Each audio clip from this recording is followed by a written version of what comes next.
You by Epp Foundation Repair on 93.7 The Ticket and theticketfm.com. Yes, sir. Welcome back to the Locker Room, brought to you by the one and only Epp Foundation Repair.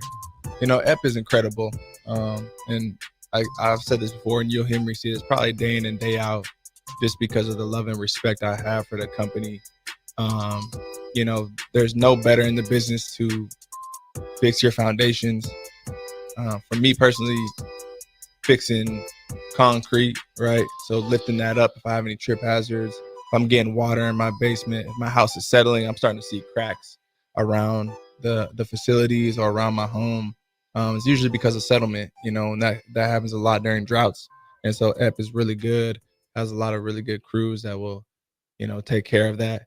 I know they do a lot with the university as well and our athletes and giving back in that way. Just did a football giveaway, signed football giveaway, and I know that they're going to do a jersey giveaway here in the near future as well. So stay tuned to all their social media.